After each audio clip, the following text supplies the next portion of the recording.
Chat GPT. Oh, I know. Now all of YouTube knows. I'm very excited. I was avoiding it like the plague, and my friend had said something, and he's like, "No, just try it, And I jumped in, and I was like, "Oh!" And then I asked it like this really off the wall question. Just like that, we're live. Straight up 6. Welcome to Triple T number 68, April 18th, 2023. Woo-woo. And for those of you joining us on YouTube, welcome. I appreciate every one of you. This will be recorded as always and posted on my YouTube channel. For those of you that are watching the recording, thank you so much. Please do all the YouTube etiquette fun stuff. Clickety-click, push a bunch of buttons and bells, hit the subscribe, ring the bell, click like or dislike, whichever sits with you properly. Leave comments, please. I'm kind of starving for comments. I'll admit it. What else we got? I do have a website, theTSWB.com. As you can tell, this is not pre-recorded. This is live. And I also offer a free 30-minute consultation. Reach out. We'll set up a time. That's your time to spend 30 minutes however you want it. If you're looking for some help or some answers, you've got 30 minutes of my time. If you're looking for even more than that, we can take that time to make sure that we're a good fit. If we're not, I will honestly tell you and try to find you the best fit to make sure that you get the answers and change work that you are looking for. And if you have questions or topics for the second half, please type them into the chat area so we can remember them before we get to that area and everybody's playing polite squirrel from back in the day. And for you younger ones who have no idea what I'm just talking about, just look it up. It's a cartoon, taught us how to be polite. Almost to a what would you ladies say? Almost to a point of default or point of fault.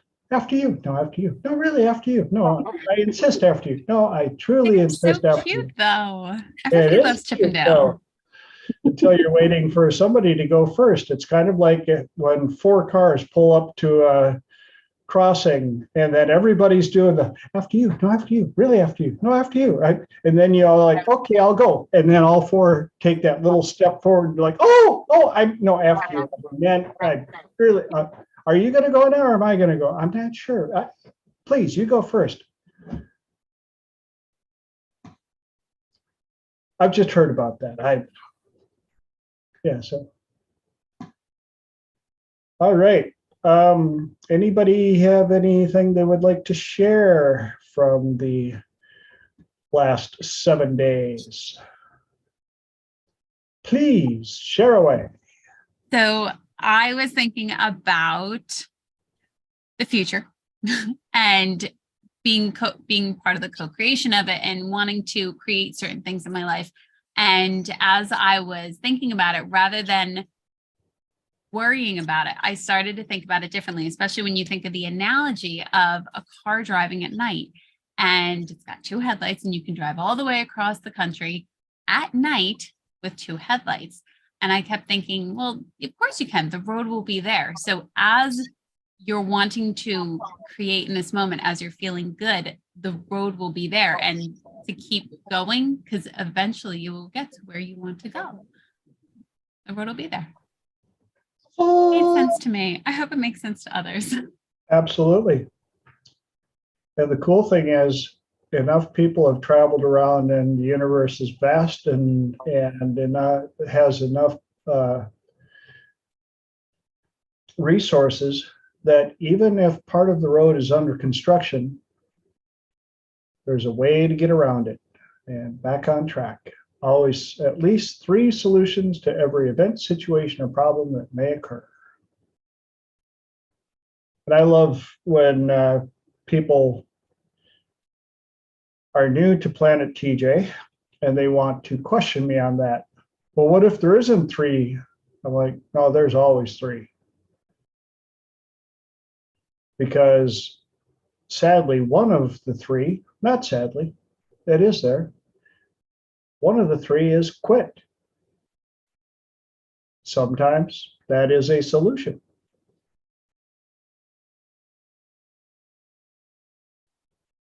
So, and then Savo jumped in and said, here, I'm gone. I've got a feeling he'll be back, I hope. Anybody else got anything they'd like to share from the last 7 days before we move on to our topics? Bueller.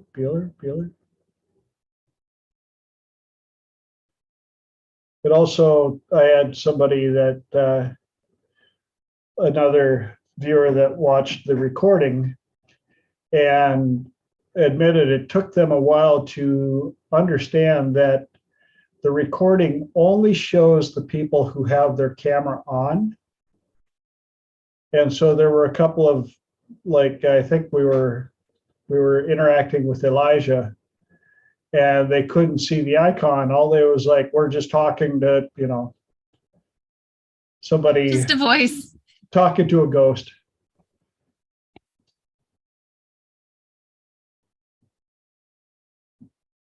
Hey, Savo. We're doing our catch up on the week. You got anything you'd like to share from the past 7 days, or are we ready to jump into the topics of the week? I'm ready to jump in, DJ. Hi, everybody. Let's get it going. And for those of you that saw the posts on Facebook, today's topics: agents of change, tribe evolution, and real estate hacks. Yes, real estate hacks was a carryover from last week because we had a great discussion, lots of squirrels jumping back and forth, and the first hour disappeared just like that. But agents of change, I'm curious as to how would those of you on the call, what would be your definition of agents of change? Go ahead. Let me hear you. Yeah. I love the idea of agents of change. I love the idea of agents of transformation. I think it's absolutely incredible. And it's extraordinarily empowering when you are in a group of people that are supportive in you wanting to want the best for yourself, but also saying, hey, this worked for me, or hey, this didn't work for me, but maybe it might work for you, and offering that insight and that thought flexibility to help you be able to change and then be able to have that expand and ripple throughout your life and the universe, I think is absolutely extraordinary. And it's one of the greatest gifts of being human. I am so glad I had you explain that, because it was much better than what I had in mind. Anybody else want to follow that up? I'll jump in. I love that definition. One of the first things that kind of pops into my head is just the idea of, the agent is somebody that gets hired. The person who does the real work is still the person. And so, I think of an agent of change as I'm a person who's going to hold the space to help be a guide, but you get to decide what your goals are. You get to decide what your direction is. You can decide what change you want to have and how you want to get that. And I'm going to respect that while still giving you the advantage of the tools that I can bring. Damn, that was so good. All right, Savo, that leaves you. Oh, he's like, after that, I'm like, wow. I could just say, yes, that's exactly what I was talking about. Well done. It's kind of like the teacher or the parent hack when the kids bring homework home and they want the parent to help with it, and the parent is like, yeah, I'll help you with that. What? But if I helped you, I certainly wouldn't be able to help you when it was time to take the test. So I think it would be best if you could figure this out on your own.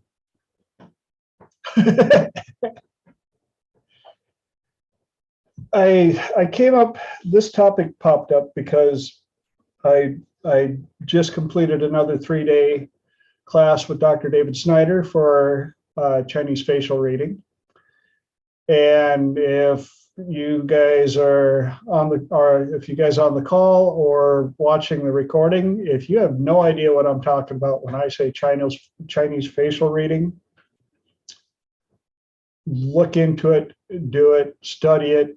Oh my flipping.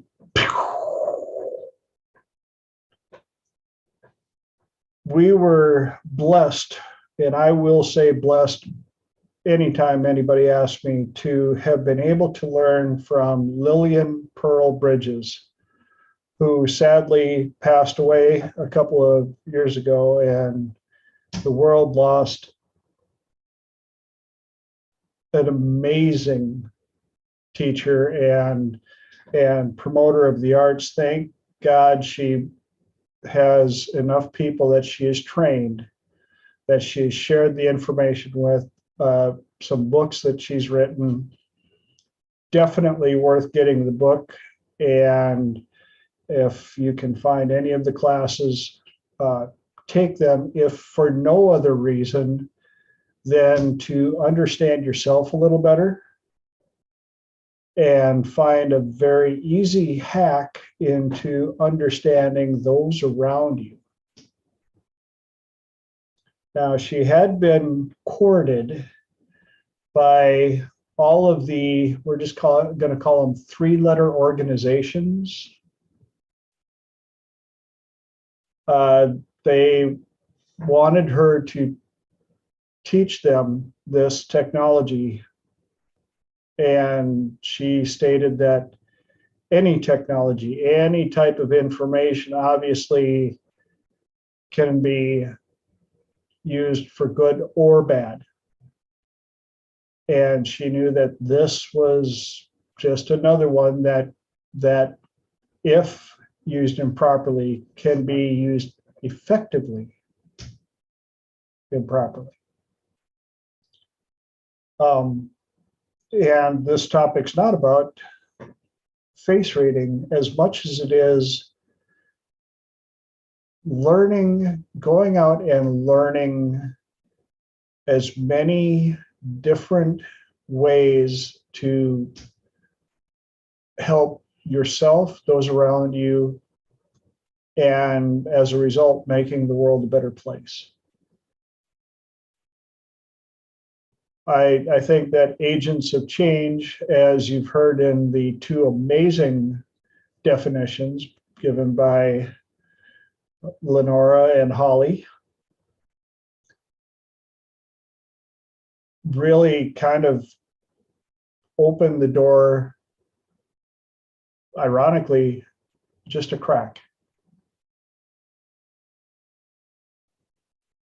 And the explanation I was going to have would open the door about paper thin. So again, thank you ladies for taking what I had in mind and just going, boom.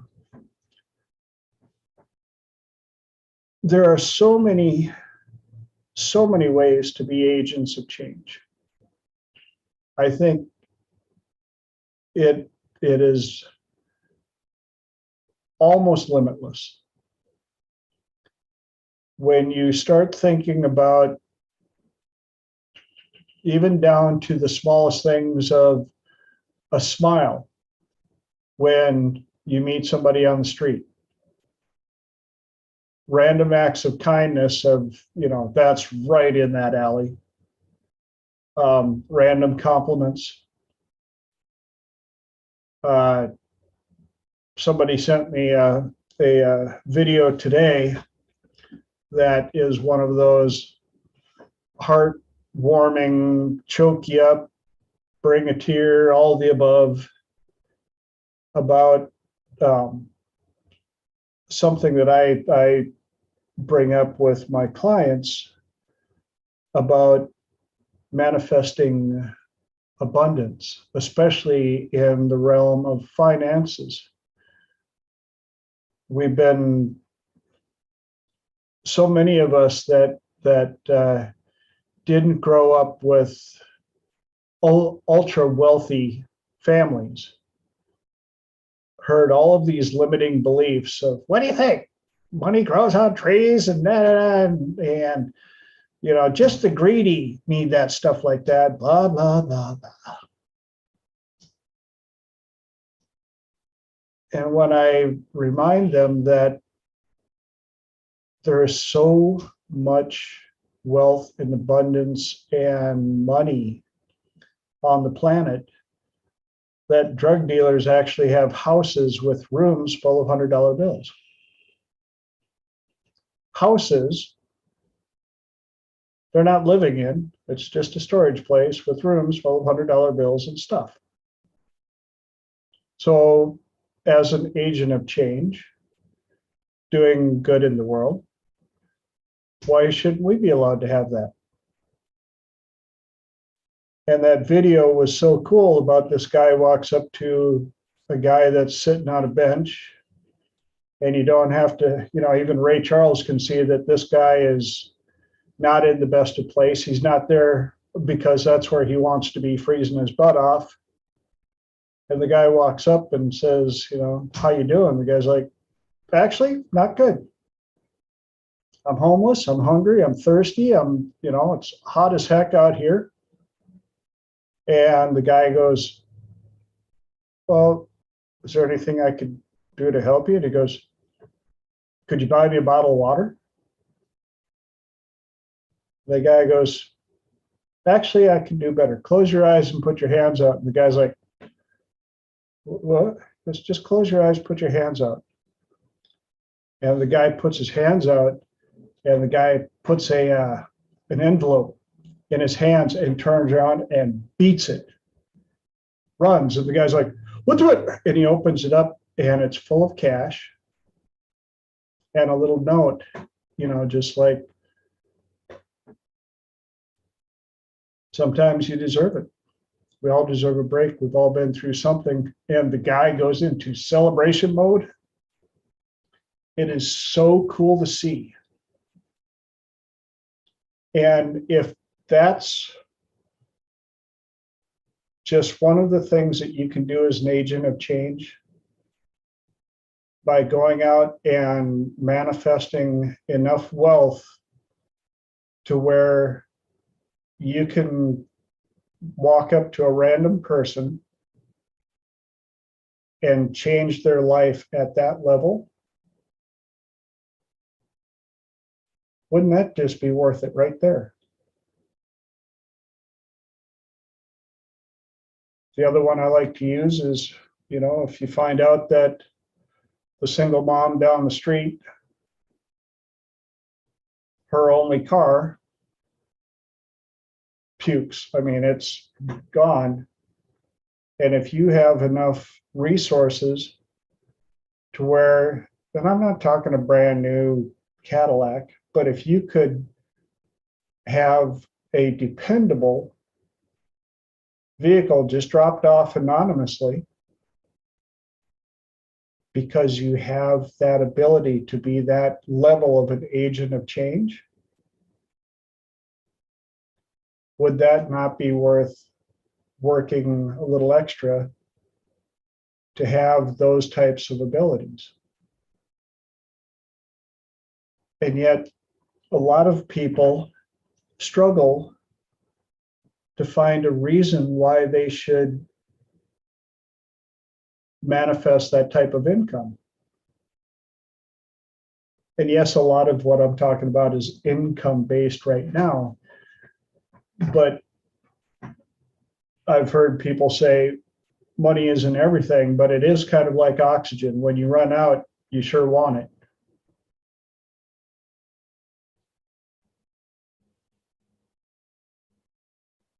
I know I've been through some times. Mom will verify. Hi, Mom. Where she got a little concerned Found out that her son was sleeping in a car out in the desert or sleeping in a garage on the floor. And I was like, got myself into this, I'll get myself out. And I did. So it helps me identify with those that have stumbled. Life will test you that way. And so, again, agents of change, when you think of how broad of a spectrum that title can be. And then you get those of us that Dr. David likes to call a special kind of stupid,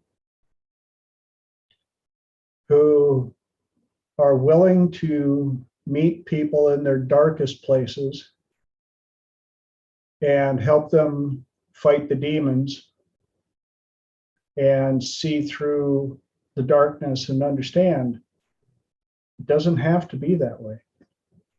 Depression, anxiety, phobias, all of those things are thought by many who have them to be a life sentence.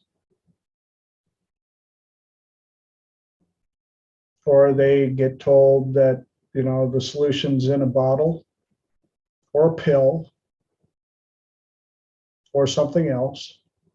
And what they end up doing is filling the hole of happiness with something else.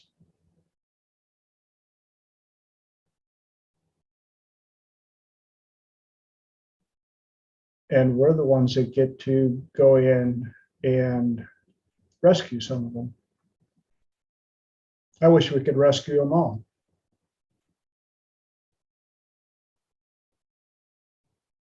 But that would kind of unbalance the yin and yang of stuff, right? Although I think it's a little unbalanced these days, in my opinion, but that's me. Anybody got any input, ahas, epiphanies, questions, comments that you'd like to share?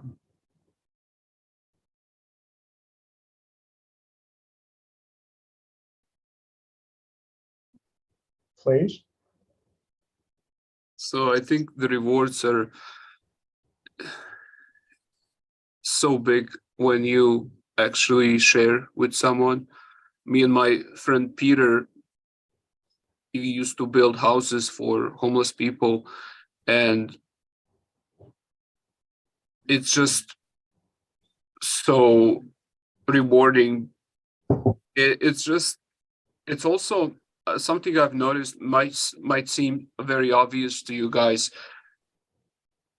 but like when I give more to people in need, I also feel a lot more is coming my way. And I was trying to reason with myself, why is that happening? And I started to realize it's also, there's something in me that says that I am worth more if I give more.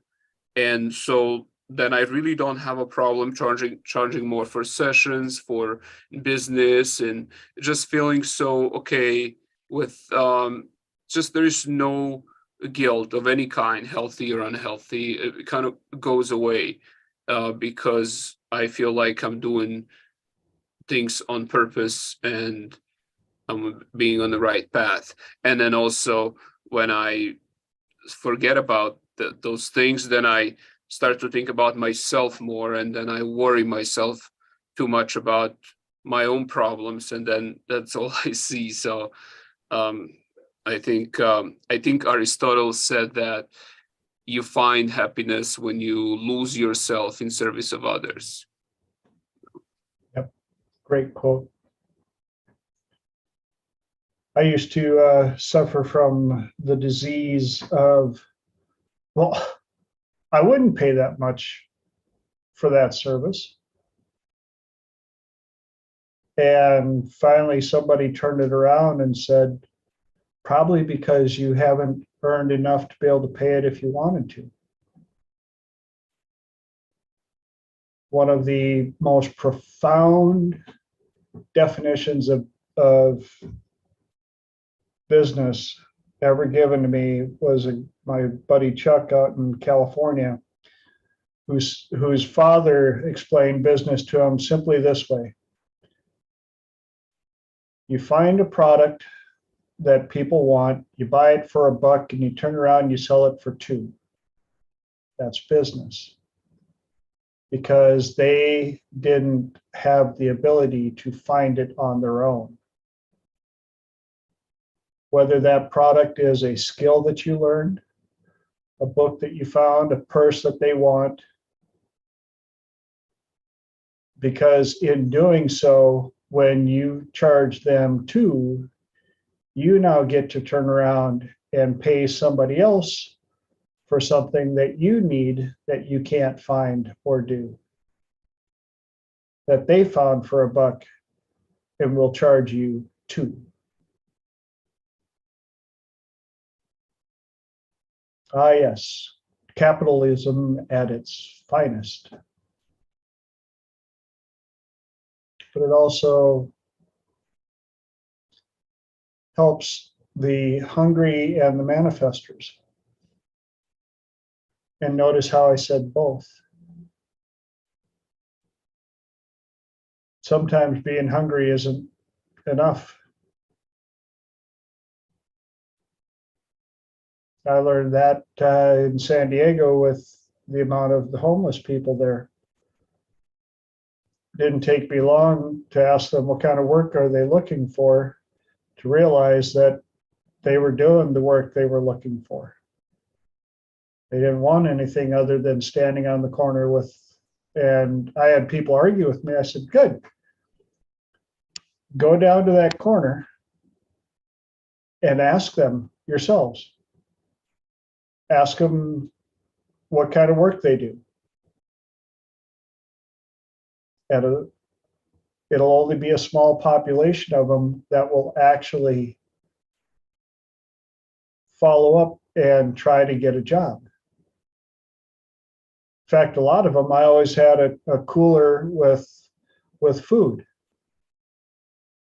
because I knew that it was hard for them to go out and buy other stuff with food. And so they'd be standing there and I'd be like, here's a bottle of water. Here's a protein bar. Here's an apple. Here's a banana. And I had a number of them go, dude, I want money. Like, well, then you're not hungry enough, are you? I've been hungry enough. Then you run into the ones that truly deserve it. I had one guy in a Home Depot parking lot, right at closing. It's dark out.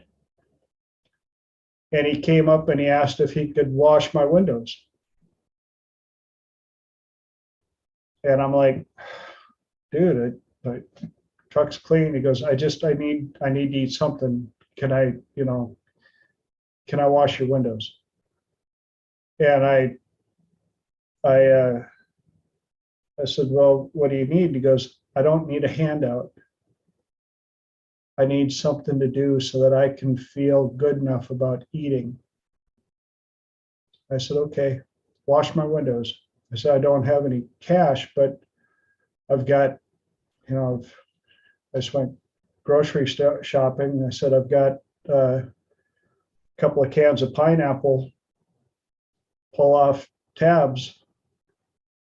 And he ate that thing that made me cry. He had a pineapple.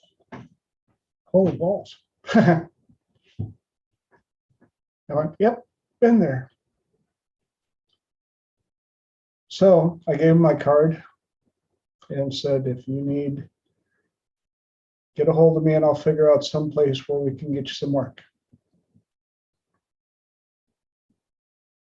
And we got him work. Those are the people that I will bend over backwards for.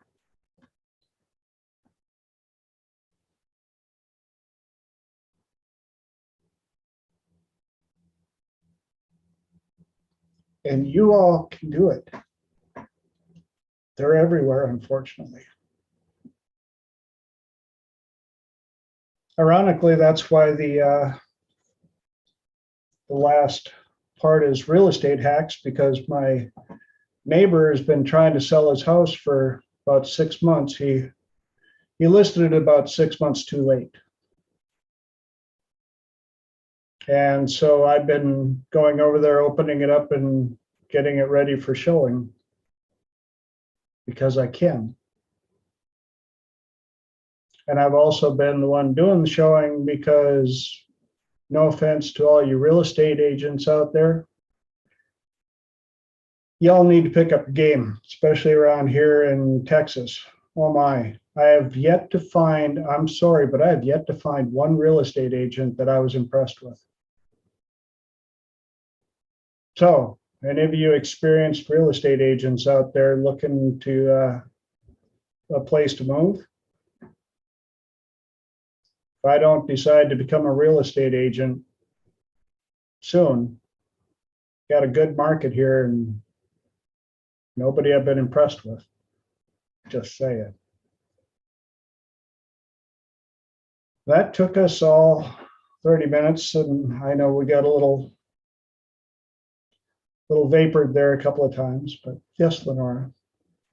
I just wanted to pop back into what you were saying earlier. I have two things. So sometimes when this may help somebody else, sometimes when people are talking about topics like money, and then you start to feel like voices or feelings that come up that like, I'm not worthy or I'm not deserving. And you start to have this inner battle, which is just so fantastic to have. I don't think, maybe I'm the only person that has this, but probably not.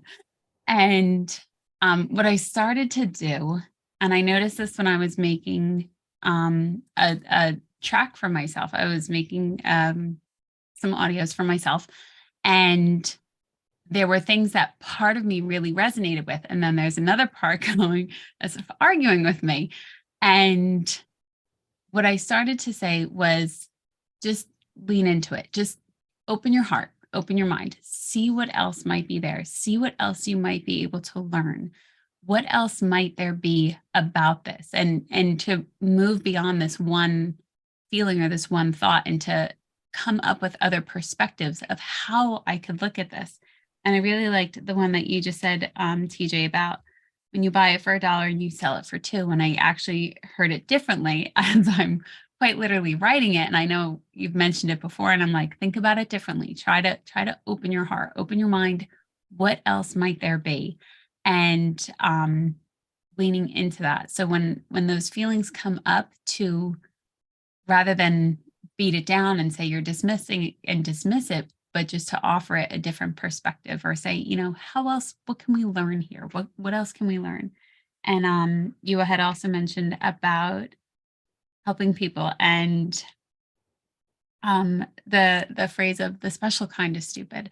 And I truly feel like that is something very intrinsic that comes up. And I often refer to the times that I've worked with TJ, I've referred to him as somebody like a guide that's got a light ahead of you, and they're with you, and they're not telling you where to go. They're walking with you on where to go. And that you're also, if you think about it, ferrying, when you're on one island and you're completely lost and you don't know how to get off the island, and you work with a coach or you work with somebody, like the way that we all work with people, it's truly ferrying them across these very dark waters. And it's scary as the person going through it, and it's different when you're the guide, because then you know the waters, and not that they're the same every time, but you know it enough that you're able to feel confident in what you can do to help them get to the other side.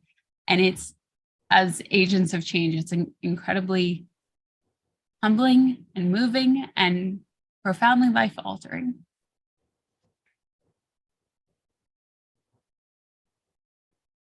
Thank you for sharing that. And I love the fairy analogy because, yes, it does fit. And why should you pay a person to ferry you across the waters? Well, first they had to figure out how to get across on their own.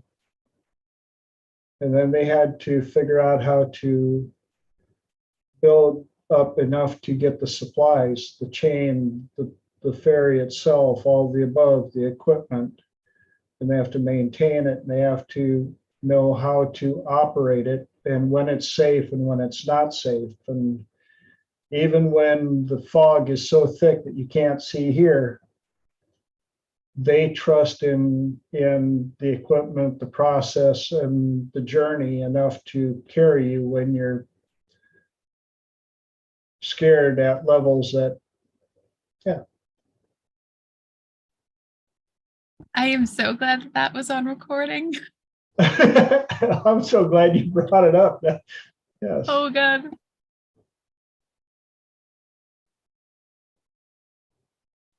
So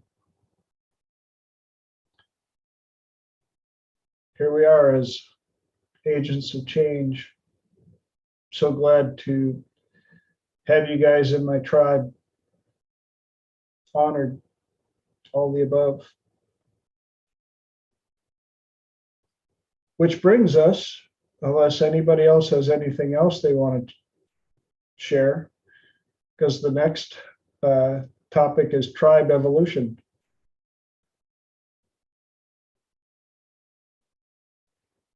Some of it call it segue.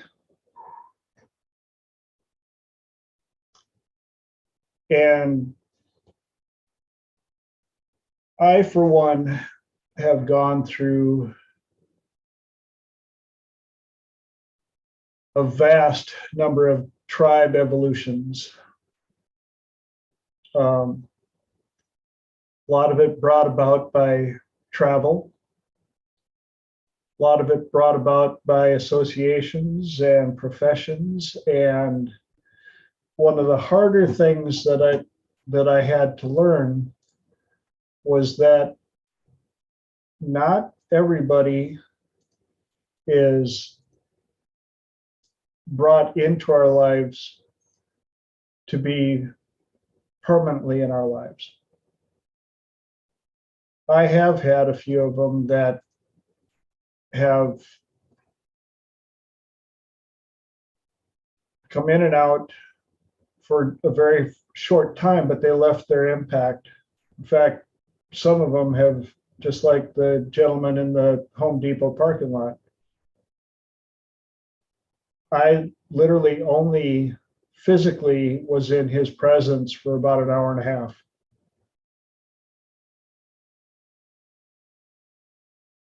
A couple of phone calls and that was it. I have no idea where he is anymore or how he's doing. I'm assuming by his drive and his level of self-respect, I'm assuming that he is doing well. I'm hoping, all the above.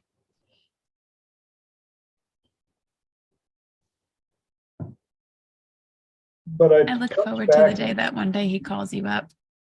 What's that? I look forward to the day that one day he calls you up, or like he'll find you online. That would be incredible.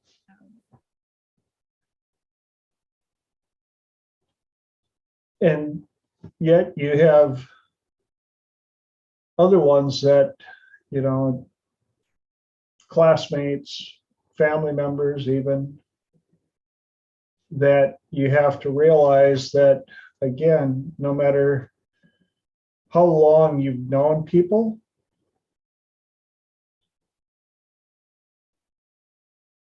the allocation of where they belong in your kingdom will and needs to constantly change. No matter how close they were, they are, what branch of the family tree they're on, the evolution of the tribe, the location of, for those of you that haven't heard my reference before about how you are the king or the queen of your kingdom. The sovereign king or queen of your kingdom. And only you get to decide who is allowed in the kingdom. Only you get to decide who is allowed inside of the city walls.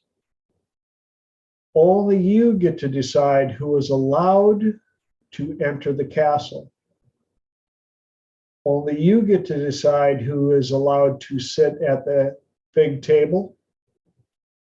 Only you get to decide who gets to go up to the upper turret to see the amazing kingdom that you have built and amassed and control.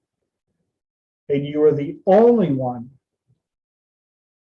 that gets to decide who is allowed in your private chambers.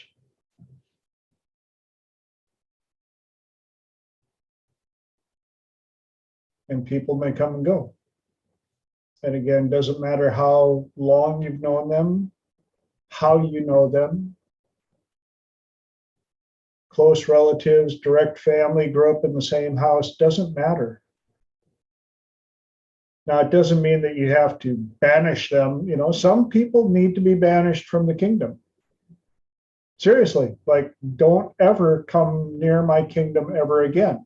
I know how to bury the bodies. Just stop typing. That was just an analogy. I've not buried any bodies. But for your own self-preservation, they need to be put in the rightful place. Whether that's the outskirts of the kingdom, or you're allowed on the kingdom grounds, but you will not enter the city walls. If I'm kind enough to let you inside the city walls, you will be monitored. You will not enter the castle. And if you misbehave, you will be back outside of the city walls. And if you torque me off enough, I shall be banished.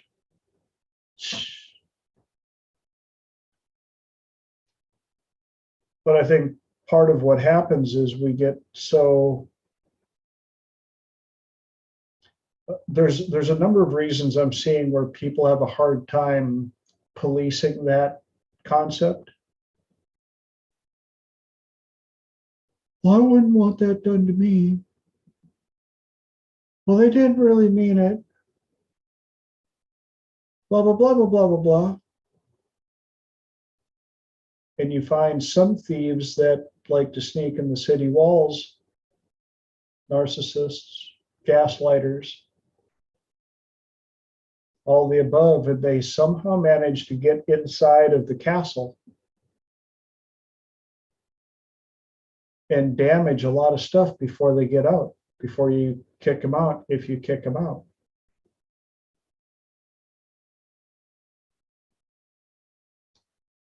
And so you have to be allowing and cognitive of letting and making sure the tribe evolves and protecting yourself and the tribe.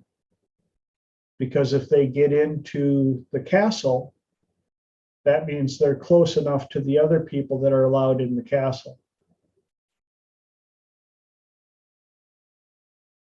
And the disease may spread. It doesn't take much vinegar to ruin the punch. One wrong person in the tribe can really ruin a party.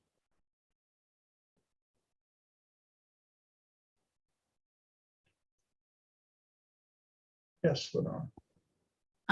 In case anybody's hearing this concept for the first time, this was a concept that was difficult for me to understand at first because I did not have any boundaries. Had nothing actually. And one of them, I think the very first time CJ had asked me this question, there was no fence, there was no guard, there was nothing.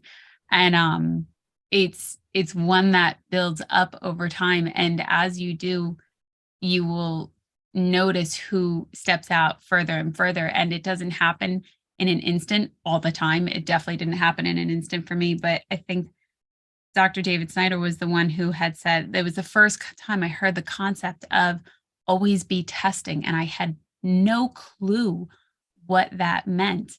And when you take it as always be testing, as in testing to make sure that this person is still having the same values and criteria as you, are still being respectful of you, or still being kind, or still being sincere, or still being whatever it is that you are wanting in that relationship, or friendship, whatever you want to label it. But whatever it is that you're wanting, if there's a still match, that's you testing. When there starts to be a mismatch, like they keep offending you or they keep insulting you, and especially narcissists, because they are not intentionally doing it, but they're doing it in a way that's very hurtful to you, that's you testing, and that's you moving them further out if that's where they need to be. And that was something that built over time. It was very, very helpful once it started to really fill in and I understood the concepts more and more. Awesome. Thank you for sharing that. Holly? A couple things that popped into my head during this conversation. One thing is when you're deciding how somebody's going to come in and where they belong, a lot of times I've noticed people, rather than saying this is the absolute value of everything they've done and what they've earned in my life, will instead look at what is your baseline, who do I expect you to be, and how have you deviated from that? So like the first thought that comes to my mind is, I know some people who, if they hear somebody is a serial killer, they'll start thinking about, oh, what was this person's history like? What caused them to become this person? You know, they're thinking about all the reasons I need to forgive this person and understand that person.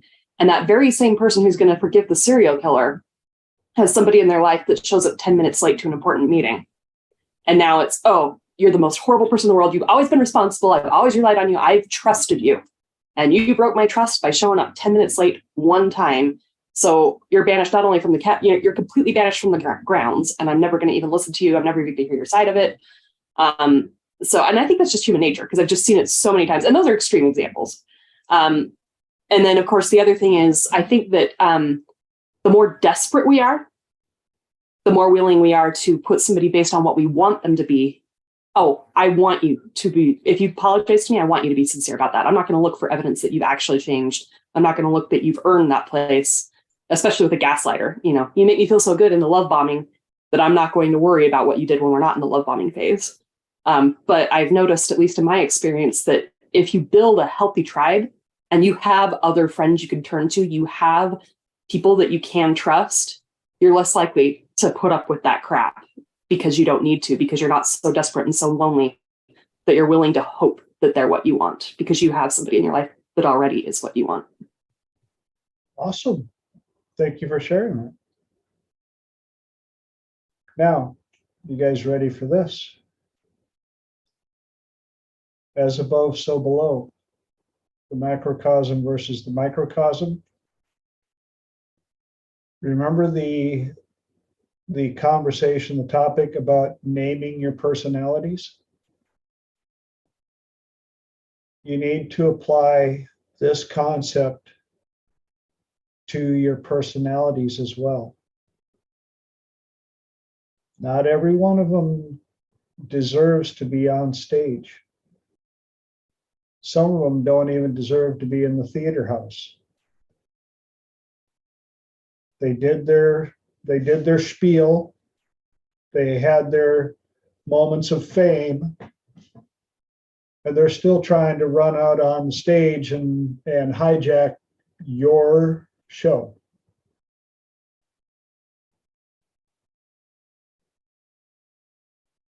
And because you are the writer, the director, the producer, the editor, the leading role, it's your stage.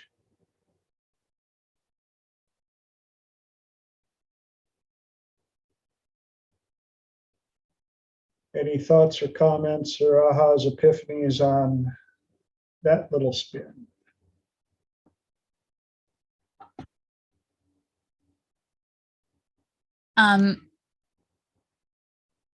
Question for when you said one in particular, they don't deserve to be in a theater. Any more insights on that? Because there are times where I feel like if I try and banish somebody, they're like, no, they don't like that. That's right. They don't. No. And they are typically the troublemakers that try to ruin stuff. Yes, when we go back to the actresses in my head and who's on stage, I would agree with that. But I don't necessarily know if they're doing it intentionally, and sometimes they don't. Yeah, they get worse if I try to banish them. Well, one metaphor that I use about unintentionally hurting somebody, Okay. it's like if you're walking behind somebody who's carrying a 2x4 over their shoulder and you're not ready for them to turn, and they turn, that 2x4 cracks you up alongside the head. Okay. Well, they didn't mean it. Still hurts, right? Yeah. Still hurts. And you can say, well, they didn't mean it, and it only gave me 3 stitches. Was that any less than if they turned around and grabbed it and smacked you and you only got 2 stitches? You still got stitches. And at some point, you have to look at those personalities, and maybe you got to get somebody with a ferry to tie them little troublemakers up and ferry them across to the other island and leave them there. Be gone with thee. Yes, Avo. That's so funny, that the metaphor with 2x4. Oh man. There's this other thing that Jim Rohn used to say, when what happens if your best friend by accident pours strychnine in your coffee, and and people go, well, you get poisoned and you might die. And then what happens if your enemy by accident pours sugar in your coffee? And then people go, well, just coffee gets sweeter. And then he goes, uh, the moral of the story is watch your coffee. And he goes, watch your coffee. No, your responsibility is not to watch someone else's coffee, but Exactly. they're watching theirs, and then you got yours. Just like you got your body until the rest of your life. If you just had one car until the rest of your life, how well would you take care of it? Would you let someone just ride that car and abuse it and take it to off-road and race on the track and all that? Feet on the dash. And, Right. yeah. Yep, exactly. Perfect. Thank you for sharing that. And when you said that, it brought up another metaphor that I use all the time, which is, well, if you found out that rat poison had vitamin C in it, that makes it good, right? Because vitamin C is good for you.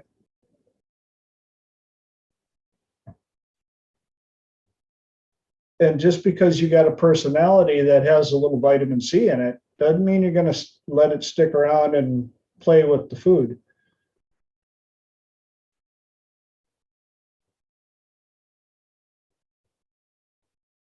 So here we are again at 7 minis left, and great feedback on the topics. I appreciate you guys so much, so that I'm not up here just talking head rattling away.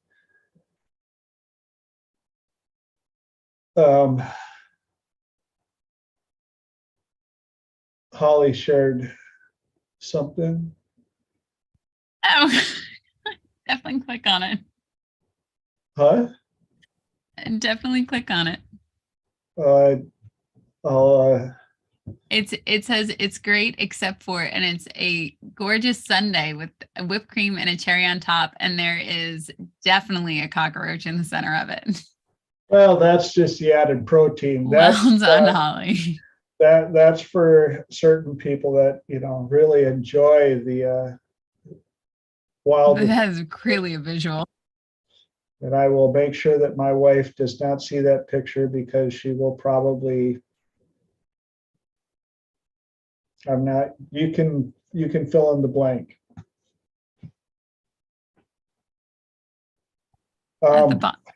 At the bottom, it actually says, except for bad parts, what kind of movies and music are you feeding your mind? It's a good one. Yeah, except for the bad parts. And that little line right there is another great 5-minute topic where I've always, because I've been a music aficionado, freak, whatever, since I was a kid, I had to learn, especially once I became an agent of change, to pay very close attention to the lyrics of the music.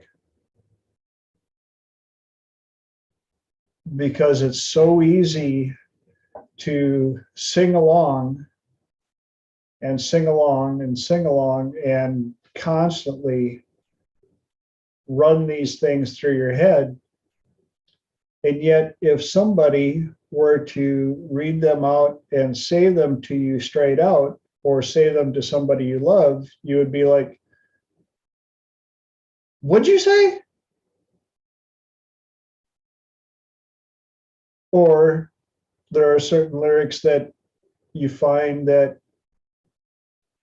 are well written, easy to sing along, and very belittling and depressing.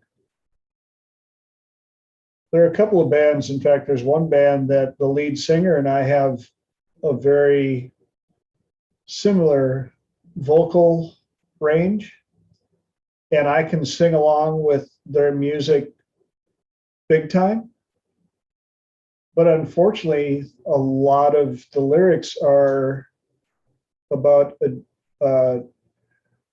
addiction and depression and all the above. And I'm like, after a while, I started realizing that when I sang along, I either got mad or I got depressed, or I was like, why am I eating this poison? Well, but it has vitamin C in it, so it's good.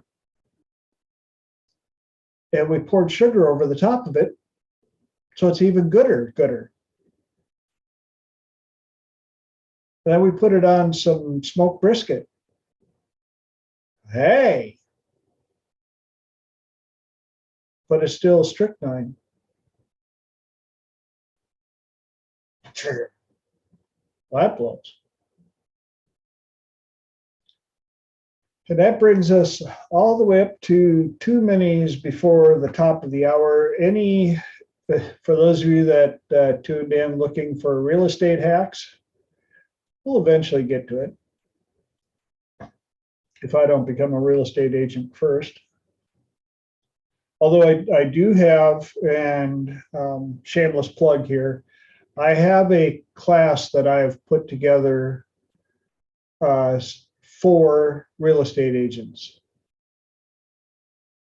And just like I've talked about how the number of agents that have represented and brought people over to Nextdoor, I've probably offered and informed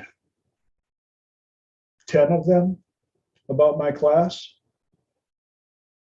And do you think any of them have contacted me? Not one. And so I'm thinking, whichever office reaches out to me first, I'm going to give them a smoking deal on my class so that we have at least one real estate office out here that can start sucking up sales shares. I know that sounds a little, what do we call that? I think it sounds Revengeful? awesome. But yeah, I'm just like, all right, well, y'all ain't cutting it, so you better figure out something. I also have a class that I've put together strictly for restaurant and hospitality, mainly restaurant. And again, there's a number of restaurants around here that would highly benefit from it. And two of the managers expressed interest and have my card and have had a year to get back to me yet. And Sunday, my wife and I stopped in at a restaurant and talked to one of the servers who was actually quite open to, I gave him some of the tips and stuff. And he informed me that they are part of, I think it's 4 different locations under the same business. Same style of restaurant, same name, everything, just 4 different locations. And they've been informed that one of the locations will be shut down here pretty soon if something doesn't change. I said, well, I like your food. I would like to have you stick around and be one of the ones that makes the cut. So take my card, give it to your manager and ask him if he wants to keep his job. I'll be happy to come in and help you all raise your abilities to bring people in and upsell and create higher profit margins. And I know that it's only Tuesday, but I'm hoping to be contacted by them soonly. Otherwise, we're going to have to find another restaurant around here that we like. And not that I'm a full-on food snob. I'm a foodie. Those that truly know me know that, yes, but I'm also big on the service, the abilities that, more than, hi, here's your menu. Did you figure out what you want yet? Oh, you want something to drink? Here's your drink. How was it? Now that you've eaten everything and you're having troubles getting that last bite down, did you leave room for dessert? No? Okay. Well, thanks for coming. Here's the bill. That pretty much sums up the vast majority of what I've experienced around here. But I also have, I know we're going over time, but I've got probably about 6 or 7 restaurant workers now that have taken the time to learn the protocols that I've come up with and have let me know that their upsells and their tips nearly quadrupled their tips. Their upsells went crazy. And the funny part is, because I asked them, I said, did your managers ask you what you were doing different? No, gave them an attaboy. Attagirl. Doing a good job, attagirl. Doing a great job, attaboy. And I'm like, wow, what a lack of insight. If all of a sudden one of my servers started outperforming everybody on tips and upsells, I think I'd be going, What are you doing different? And I honestly don't care if I get the credit. I just want better service. I want to feel good about tipping them. I would like to know about dessert before I'm stuffed to the gills, even though I rarely take dessert. So 5 minutes over, my apologies. Got me on a soapbox rant. Yes, I'm a little passionate about it. So Holly was the first one to throw in question for second hour. Question is, do you think it is possible to manifest away your life purpose? And if you want me to kind of follow up a little bit on that, Please. I just been thinking a lot about, human beings, we will prioritize ease over growth every time. And a lot of people talk about the fact that you can manifest anything you want, which I do believe. And I also believe that there are cases where we don't, ease isn't interfering with growth and we're putting up with stuff we don't need to put up with and we can get rid of it. But I just was wondering if you're absolutely convinced that you just need to manifest what you want, if you might be manifesting away the very things that are leading to your growth, that are going to lead you to become the person you need to become because you've pushed it too far. And maybe it's not a thing. It's just a thought that's been kind of going through my mind. Great question. So for those of you that are new to Triple T, the second hour, questions get asked and I will purposely be the last to answer because this is where I want to learn and hear other views as well. So who's up first? Who can answer this fine question for Miss Holly? I'm going to go back to, I like to write down quotes, Holly. And one that was said a couple of weeks ago was, you can't lose something God gave you. You only lost perspective.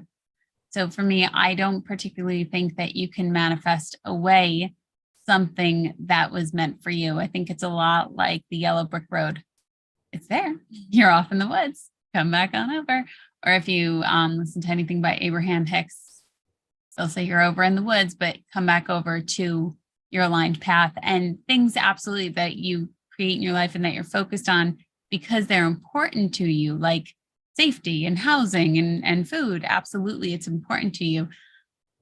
It might just be that what your purpose is to, if people feel like they have one life purpose or multiple life purposes, whatever it may be, I think it's a shift in perspective of, okay, I'm here. How else can I get over there? Not that it's gone off into the ethers and to never return. Awesome. Anybody else?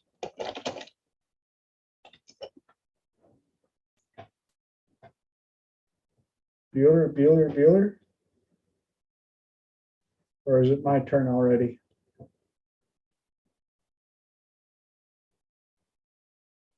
I think another way to look at it is under the guise of be careful what you ask for, especially under what I like to call the tricky genie or the leprechaun wish.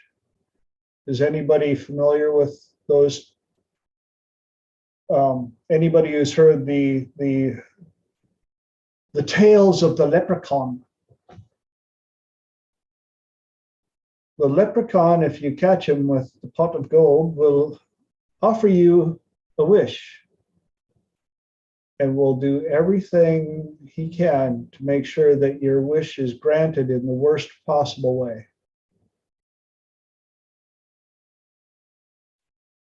And I find, especially when working with clients, a lot of times their request, what they want to manifest is far too generic. And as such, it leads way too many options for the leprechaun to jump in, or it's too vague to even know when you've arrived. It would be like the one metaphor that I always use is, if I had a briefcase with $2 million cash in it, and all you had to do was find it, would you simply ask, I want $2 million? I'd be like, okay, go get it.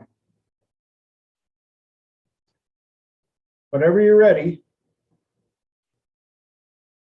Or would you like, well, it's west of you? Or would you like, well, it's in California? And people are still going, oh yeah, that'd be much better, much better. California is a big state. Well, what if I told you it was in Los Angeles? You'd be like, oh yeah, that'd be much better, much, much better. Los Angeles is a big flipping town. Well, what if I told you it was in this suburb of LA? Oh yeah, that'd be much better, much better. It could still take you 10 years to find it.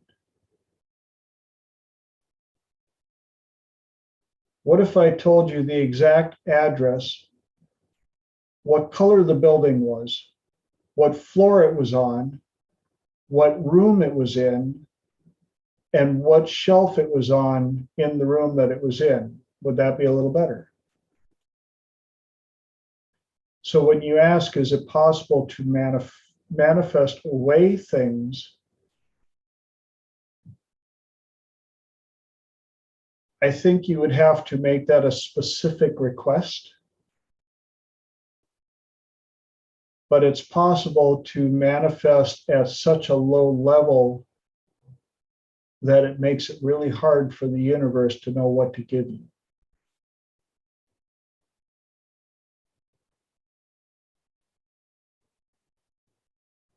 I want to be happy. Good. Go down to your car and type that into the GPS.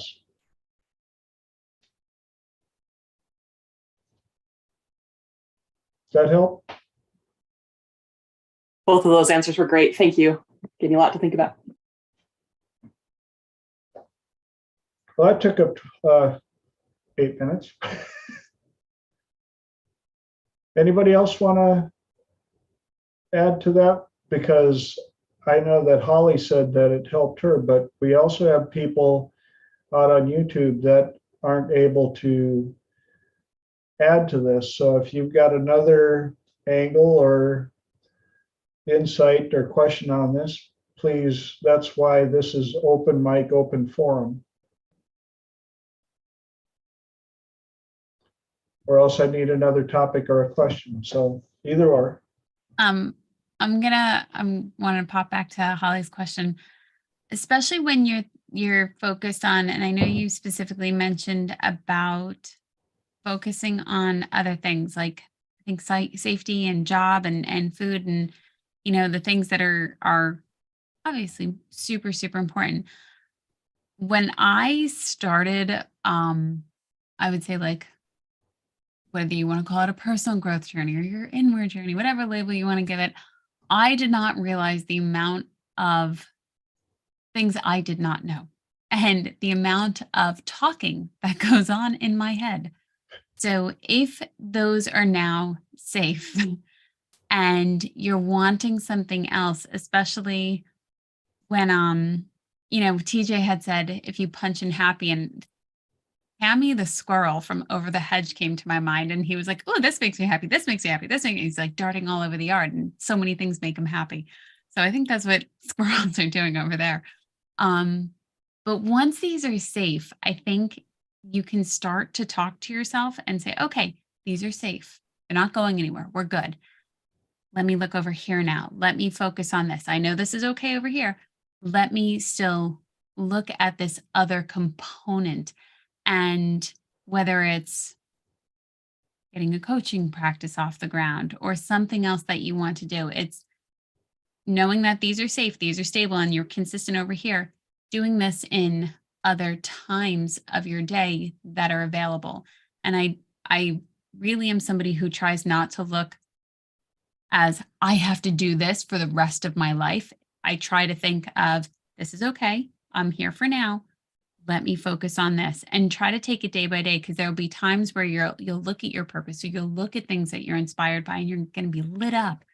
And you might be lit up for 3 days, you might be lit up for 3 months, whatever it may be, and to enjoy that here. And even though you don't know how they'll eventually come together, they will eventually somehow piece together. And I love the quote by Steve Jobs. He goes, "You can't connect the dots looking forward. You can only connect them looking backwards." And he's completely right about it. It's probably why I've always done connect the dots backwards. But if you're wanting to explore something else about your purpose, or something else that you're inspired to, allow yourself to acknowledge that this is safe. You've got this. You're good. You're secure. Let's start to look at this also, and not either or, both. It's great. Thank you. Also, you just reminded me of a quote, and I wish I knew who said it, but I wanted to share that quick. And it's, life is lived forward and understood backwards.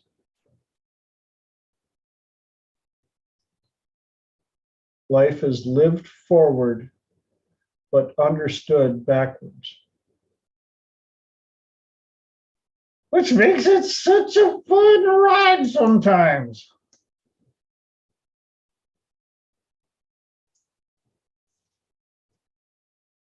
The other part that popped up as soon as you said that is the power of word. When you said, some people, I have to do this, I have to do that. And me being the agent of change, mindset, police, whatever. And oftentimes I'll ask them, well, what if you changed I have to I get to? If you have to do it, which means the only way through is through, then what if you just said, I get to do this, whether I want to or not, I get to do it. Whether I want to or not, I get to do this.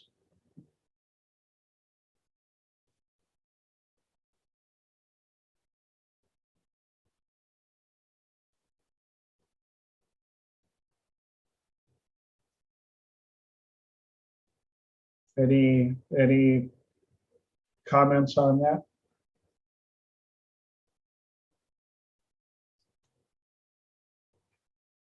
I think you're absolutely right, TJ. Your perception and where your attention goes, your energy will flow.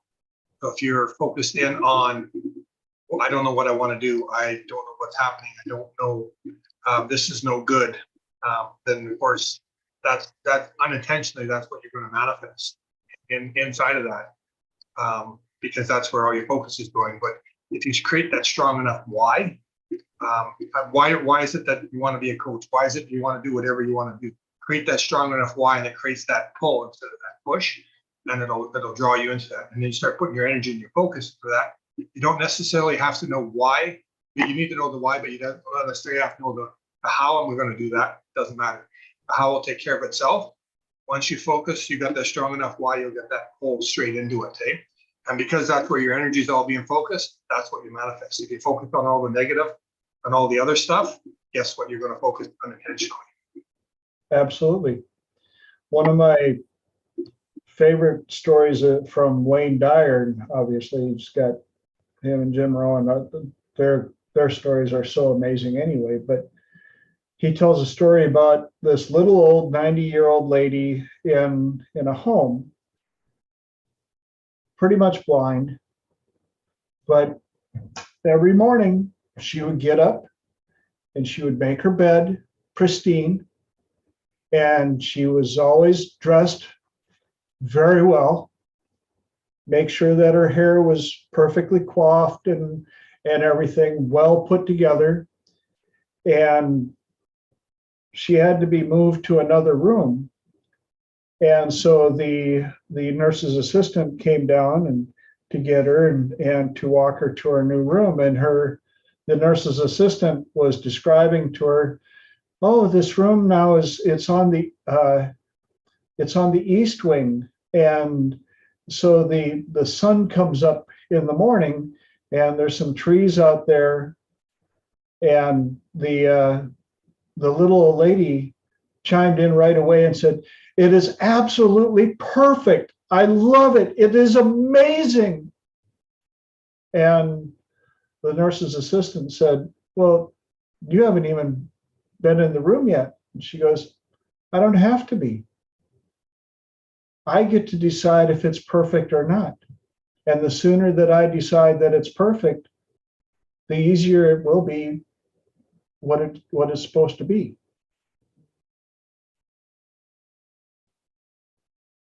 And I went, wow, what a concept. You got to move anyway. So you can decide when you get there whether or not it's good enough, which means there's the option that it's going to suck. Or you can just tell yourself, this is going to be an amazing place. And you only get to make it better by your presence.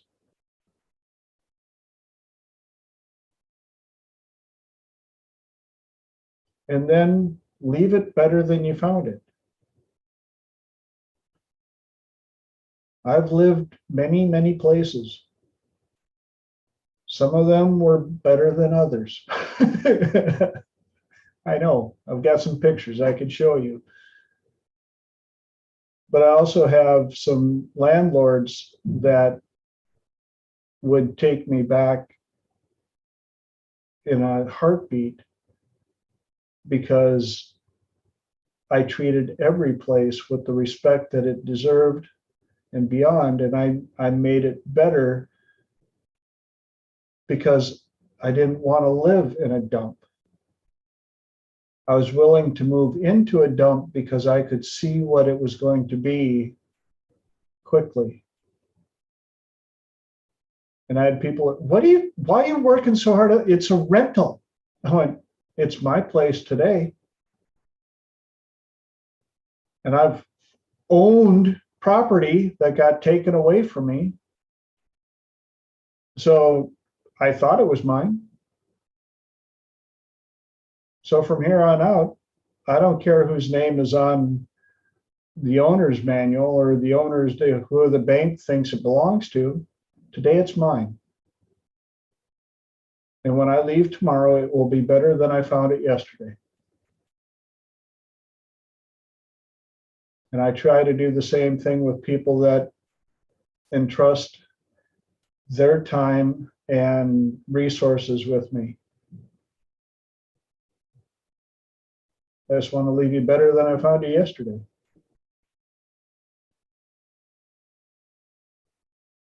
Ties right back to agent of change, huh?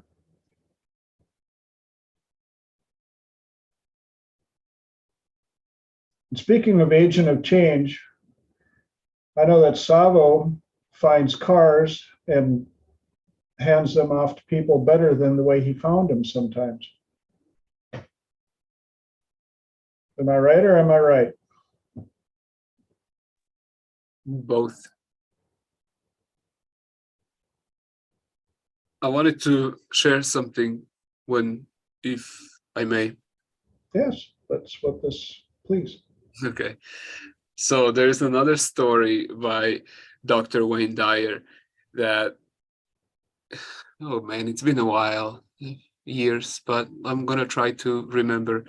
It very much resonates with that first story about the old lady that I haven't heard. And it's interesting because I read so much and listened to Dr. Wayne Dyer a lot.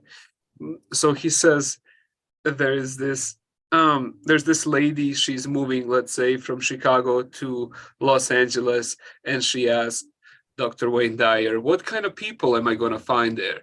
And Dr. Wayne Dyer looked at her and he goes, what kind of people you think you will find there? And just one moment. And she goes, well, I think people in LA are rude and they don't care about you, and nobody has time. And he goes, well, that's kind of people you're gonna find there. And there's another person that he goes, months later asked the same question, what I'm moving to LA, what kind of people am I gonna find there? And Dr. Wayne Dyer looks at that person and goes, what kind of people you think you will find? And he goes, oh, I think people are nice, weather is nice. And he goes, yeah, well, that's about what you're going to find. And about the agents of change, when you were talking earlier, I didn't want to interrupt, but it reminded me of the other story of when sun and the wind were competing who is going to take man's coat off faster. And as the wind was blowing very strong, the man, stronger it was blowing, more man was holding onto the coat. And it's just it was going on like that for hours until man got home. But then another time when the sun came out and started to shine, the man took the coat off within 5 minutes. And this is the story. I think I heard this story from Dr. Milton Erickson, one of his old seminars. It was really hard to hear on the tape. And so it's just simply represents that the agents of change, how we don't necessarily force or push, but yet just sort of shine the light and then see whatever sticks to the client. Just like Milton was talking about, he would talk about how every blade of grass is a different shade of green, and then people would interpret that in different ways, and some people would start to realize that everybody's different, and therefore it's okay that they're different because they're the same like everybody if they're different because everybody is different. And so just I fell in love with this indirect approach of Dr. Milton, and I'm reading now, who knows what time the book My Voice Will Go With You. Actually, I'm listening through Audible. I don't know how many of you guys have read that book. Probably all of you, right? So, and if you go and you listen to Audible, it's really the interpretation and the narrative is so good. So, just something that crossed my mind as I was speaking. Awesome. Thank you for sharing that. Who else has something to share or questions or topics? We've got 32 minutes left. I had a question, and this is for the group. When it comes to self-hypnosis audios, or when you're making audios for other people, ready? Do you use the word you or me?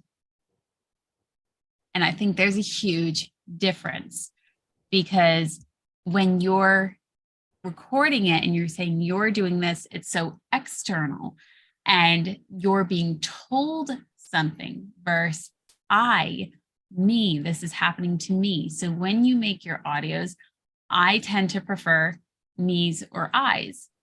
What do you guys think? I'll jump in. First, I will say, when I do my audios, the first thing I didn't even realize I did this until you asked the question. I actually try to avoid using either one when possible. So instead of, and now you go ahead and take a breath, or I'm going to go ahead and take a breath, you could just say, take a breath. You could take it completely out. I think there can also be power in, so if you're familiar with, the IU shift, you can actually kind of do a little bit of both.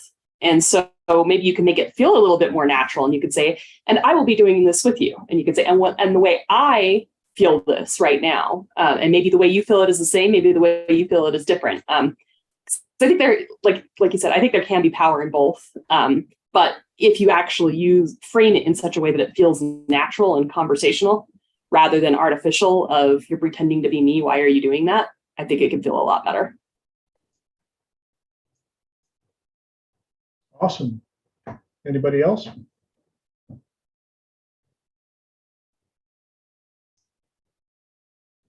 If not, I'll jump in. This topic actually came up at the training I was at this weekend with one of the students there. And they had never heard from me, well, they actually hadn't heard of my concept on questioning affirmations. And so when I brought up the audible of making everything questions,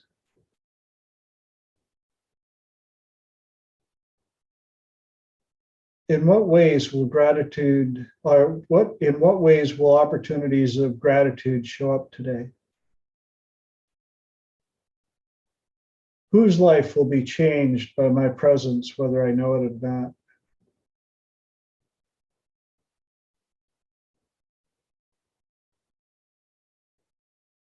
What have I done today that will make my tomorrow easier?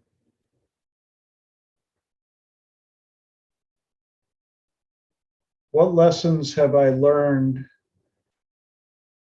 that will show up to help me even more?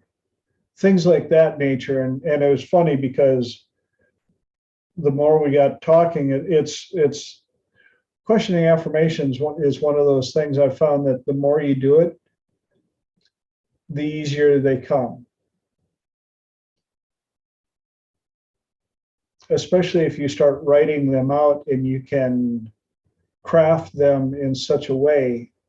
But again, to jump back to our first topic, you have to make sure that the question is leprechaun proof. How do you leprechaun proof it? I learned that the hard way when I was doing questioning affirmations at the dance club where I met my wife, because I learned power poses and I would show up at the club, I would sneak into the bathroom, set the 2-minute timer, do a strong power pose, ask my questioning affirmations. Why do I have so much energy to dance tonight? Why am I so in beat with the music? And then I made the leprechaun question, why is everybody so attracted to me? Everybody so attracted to me, including the losers and the, oh yeah, all of a sudden I'm like, why are all everybody? And so I learned quickly to anti-leprechaun it and instead ask myself, why are all the people that I truly want in my tribe so attracted to me? All of a sudden, less people, higher quality.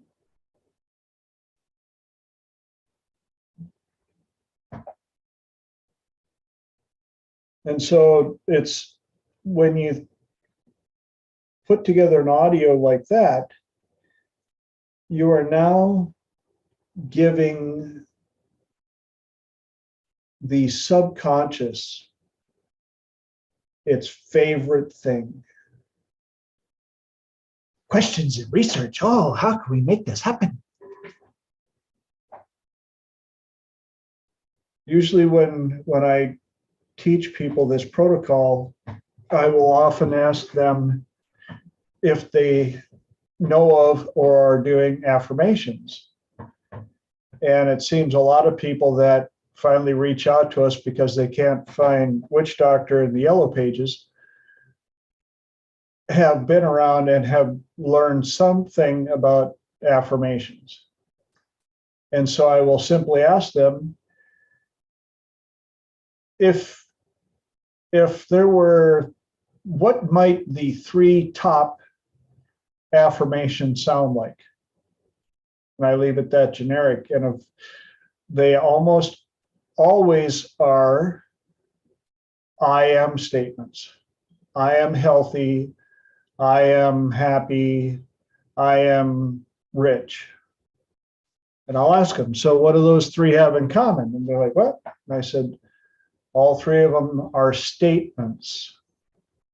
I am, identities. And what do we know about the subconscious? The subconscious likes to confirm things, likes to research things, likes to protect you and make sure that you don't change. And so you're sitting there going, I am rich, I am rich, I am rich, I am rich. And then you open up your bank statement and your subconscious goes, you liar, you're not rich. This stuff doesn't work. Whereas if you would have said, in what ways am I gaining more income daily? In what ways am I attracting people that want to help increase my business? Who will I run across? Who will I meet today that will help improve my income? Now all of a sudden the subconscious is going, ooh, good question, good question. Well, we could do this, this could happen. Oh, how about this? And if we, and oh, there's that person, there's that person. Oh. And it has homework, and you can do these before you go to sleep. Guess what your subconscious gets to do all night?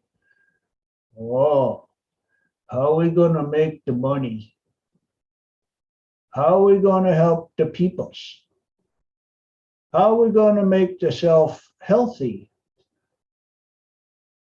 And then you wake up and it's like, while you were asleep, we did this research. So here's what we've come up with. Ding, ding, ding, ding, ding, ding, ding, ding, ding.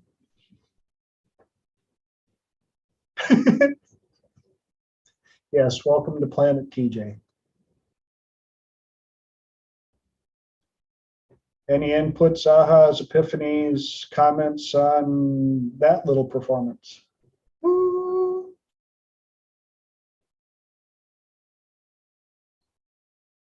Speechless.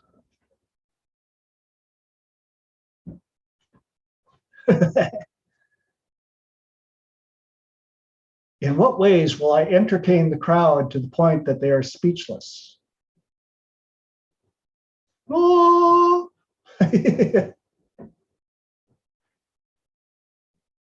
Anybody else got any inputs, ahas, epiphanies, or another question or a topic that we can chase around the pool for a while?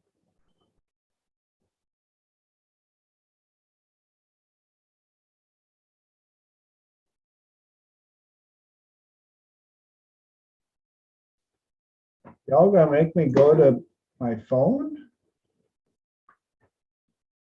I know people, I know some of you have notebooks with questions, like notebooks of questions. I know this is a fact. That always sell me out, don't you? I didn't say names. I said I know. You have turned yourself in. That is true.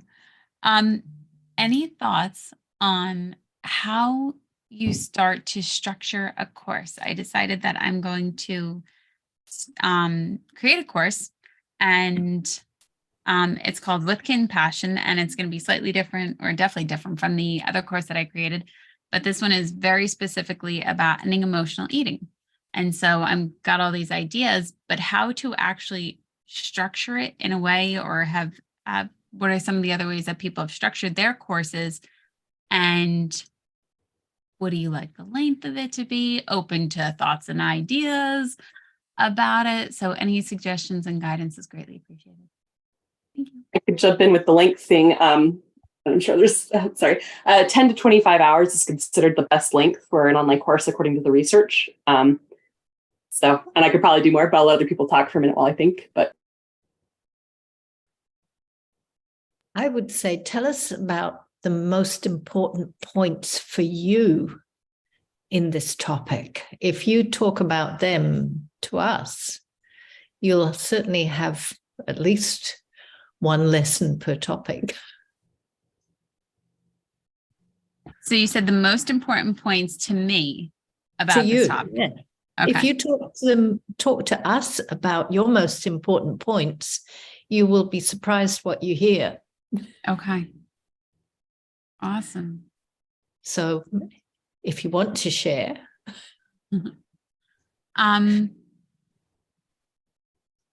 Okay, before I didn't know if anybody else wanted to jump in. Felt like brainstorming again, about my course.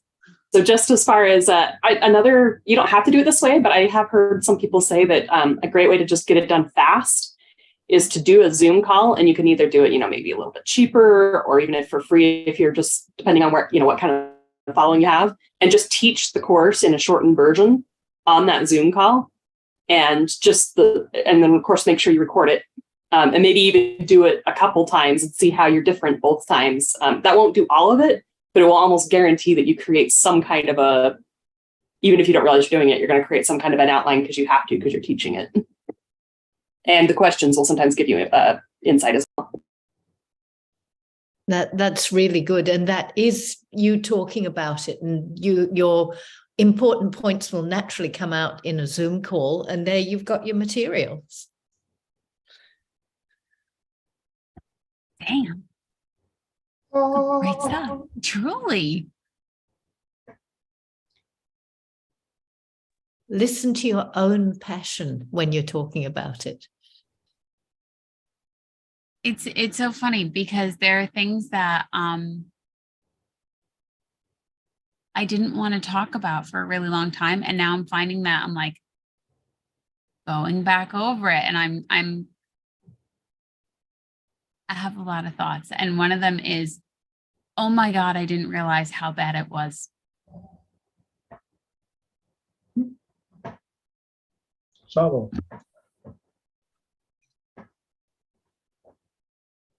When I was in Orlando last time helping at the Dr. Benlish seminar, we were split in groups. So I had a group of like maybe 25 people, and I had this great idea how to structure it. Yet the John Slavel's wife, Kathleen, came to me and she said, did you make sure to go according to these 4 questions? And I said, oh no, I said, I forgot. And she goes, well, if you first start to ask yourself, what is it about? And then why would you want to learn that? Or why would you want to put yourself in the place of your average listener, and then see why would they want to learn that? So sort of like what would be beneficial for them. So first what, why, and then the third one is how. So what she said to me is like, you don't go to how until there is the motivation elicited and until they know what it is about. So, and then the last question is where else? Where can they apply the learning?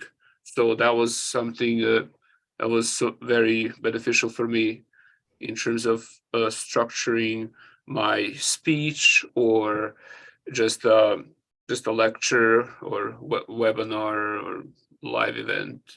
No matter how long or how short it is, it's always me putting myself in their shoes, and then going according to those 4 questions. What was how again? What is it about? Why would you want to learn it? Don't go until you have the motivation. Don't go to how. And then how, I missed what how. So what? So let's say, what is what is this course about? If I was to ask you first, right? Then the second one is why. Like, why would that be important for me if I might be interested in that course?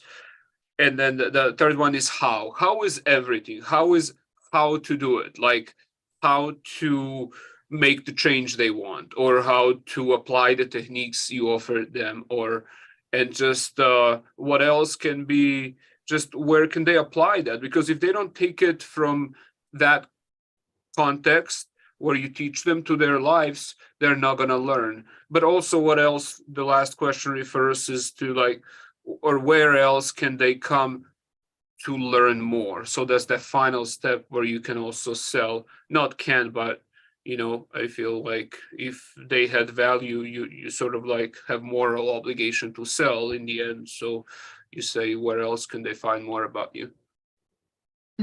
That was so damn good. I feel like even just with that you could also structure a speech that way.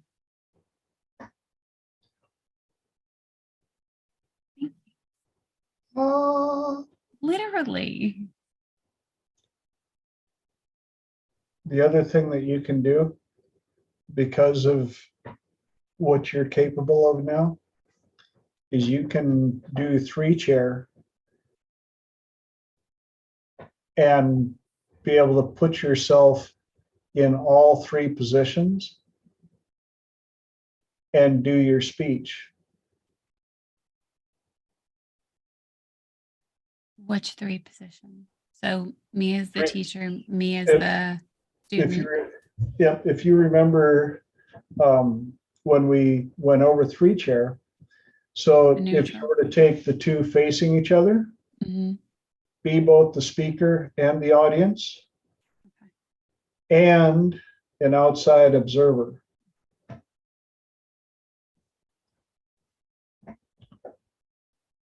And do a dry recording.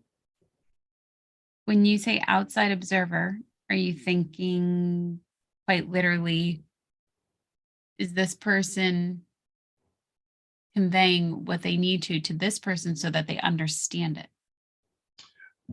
Yes, as a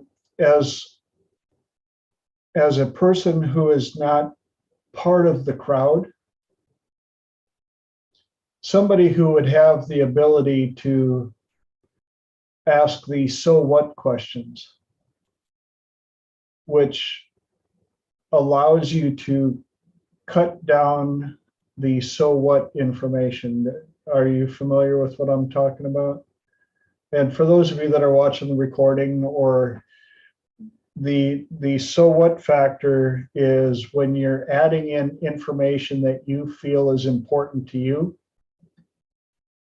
but in reality people are like, well, so what?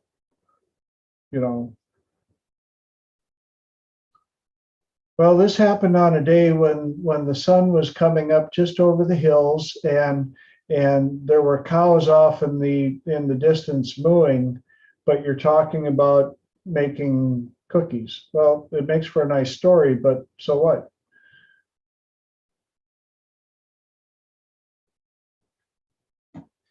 I know I've had to be cognizant of that a couple of times because I like to tell stories and I like to talk, and I've had to realize that sometimes less is more.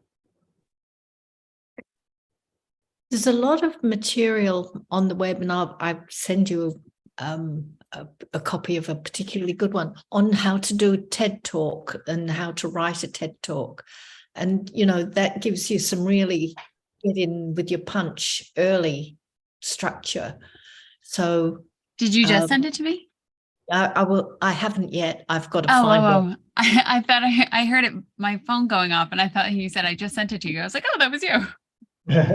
I'll have to look it up, but there's a lot of material on the web that's worth looking at, and that's really poignant. And I've also found a really good, if you want to do a PowerPoint, but I've got a really good video on how not to do death by PowerPoint. So You said that in your hypnosis. Somebody pointed. I'm pretty sure it was you, and you're like, I know how we feel about PowerPoints, and it's not a death by PowerPoint. Death by PowerPoint is shocking, and there's a few really good tips how to keep it short and sweet. So I hope I've practiced some of those, but I'll send you a video on how not to do death by PowerPoint. Thank you. I love it. I'm so excited. Thank you. And being PowerPoint was brought up, structure your speech so that it is 0% reliant on PowerPoint. These, as an AV person, I've had so many speakers show up, and go figure, there are days I love technology, and then there's the rest of the year. Suddenly, their PowerPoint was not available, and they were at a total loss. They were so reliant on that PowerPoint that they didn't know how to give their talk.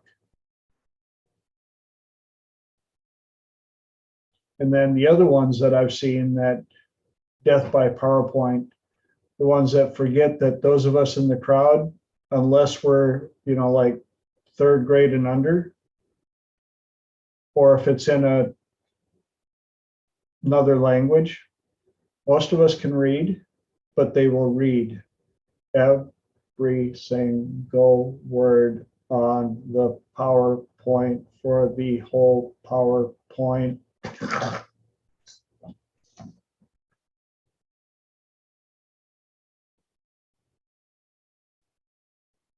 Yeah, I've got a few comments or a few beliefs, and I've seen some of the most amazing speakers.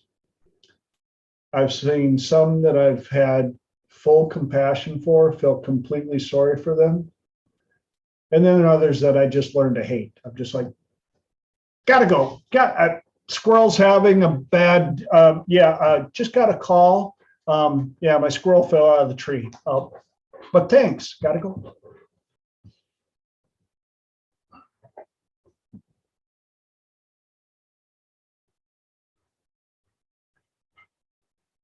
I'm sure somebody will have a comment on that, and I welcome it. Go ahead, leave a comment. In fact, I would love to see in the comment section of this recording, anybody else have a death by PowerPoint situation they would love to share with the crowd? I'm sure we could all have fun with it. That leaves us 8 minis left in Triple T number 68. So any other comments we want to put in on this, or do we have another short question we could answer quick? If you want to follow up with death by PowerPoint, some of the main points is too much written stuff on each slide.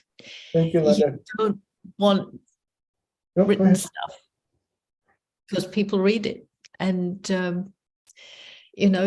why talk if you're just going to read a screen? It's boring. Pictures speak 1,000 words. If you've got a picture and just one line, and maybe you in front of it talking, that's what you need. And a dark background, a dark plain background is supposed to give you much more impact than a white background or patterned background. Keep it simple. Yep. Let the pictures do and you do the talking. Sabo. One of the things that I find really powerful in terms of connecting people to, if I want to make whether I want to make a video that's going to attract more people, or maybe I want to give a presentation to where everybody is going to be like waiting for what's coming next. It's not only that I'm going to use the pause, the embedded commands. I'm going to be talking to people in terms of understanding my audience, that some people are visual, some people are auditory, some people are kinesthetic. And what you want to, when you use your metaphors, when you use your stories, you want to make sure you go from one representational system to another so that you really can talk to multitude. So if your representational system is auditory, you might prefer those words more, but yet you might want to step back, see the big picture. One of the things that really helps me is looking at the big picture, especially in beginning of the presentation. So, and the last thing, there's just so much when it comes to presenting, but one thing that really engages people online is what I've noticed, and I learned this from my mentors, is talking about their problems first. And for people like us, a lot of times we have this natural inside sort of like hardly wired tendency to go out and try to help, try to right away present the solution, right? But yet that's in talking about structuring, Lenora, if you're there, structuring of the speech is, or the presentation is, that's when you start with their problem, asking them questions like, or just saying like, what can be worse? So that sometimes fear, it drives people 4 times more than love, right? So that's what can be, it can be triggering, right? So you want them to be triggered first, and you also want them to make them feel like you understand their problem fully, so they can rely. So it's almost like you're opening it up and triggering them in beginning with questions about and understanding their, and then you slowly go into what you have, why is that the best product, and you know how they can help themselves. Exactly. Well done. You guys are so awesome. And it's the cool part is, in this day and age, there is so, unfortunately, there's almost too much information when it comes to these type of things, and you have to sift through the chaff to get to the grain, get to the good parts. We've hit a lot of the really strong parts, especially when it comes to presentations using technology and PowerPoint and all the above. And I've preached many times when speaking to people, making sure that you have proper microphone training, etiquette, and if at all possible, equipment. The amount of people in the world that have very little idea how to effectively utilize a microphone is extremely frustrating for those of us that are audio techs, but it's also frustrating for the people in the crowd.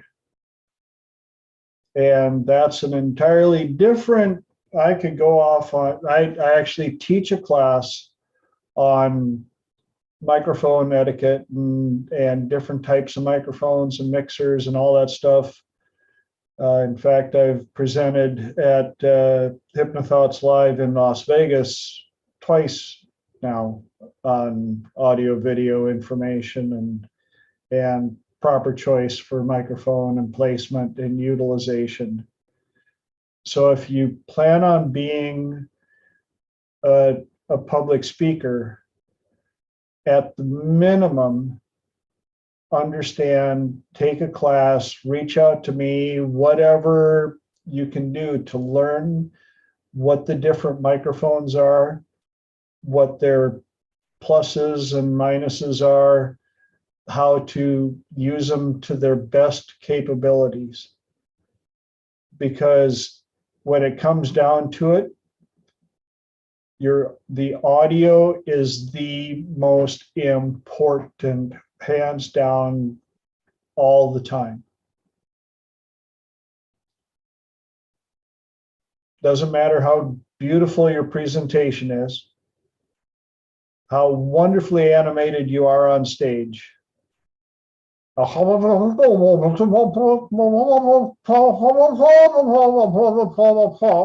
People will lose their mind, lose their interest, and leave and check out if your audio sucks.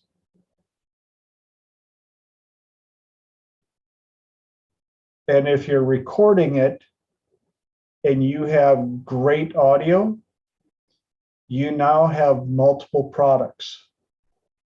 You can sell the video as a whole. You can sell the audio recording on its own. A really good audio can easily be transcribed.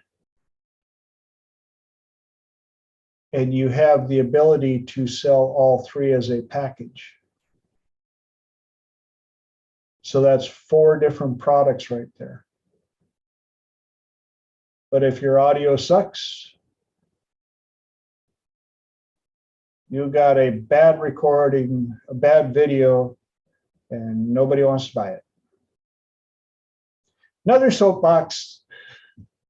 And that takes us to the top of the hour, where once again, I get to thank all of you from the absolute depth of my being down to my DNA. Thank you, thank you, thank you for investing your time. I hope you never get sick of hearing it, because that'll mean you're not around me enough. But I am so grateful for your time, because it's one thing I cannot give back to you. So for you to take your precious commodity and share it with this platform so that I can have the ability to share this with the world means the world to me. And I hope that all of you, including those of you watching the simulcast on YouTube and those of you watching the recording, got something out of it. As always, in this day of technology, I have to again ask, please click all the bells, the subscribe and the bell and the like and the keys when you comment. Leave a comment and share this with whoever needs to hear it. That's why I put it out there. And until next week, go out, be nice to each other, and know that I have much love for all of you.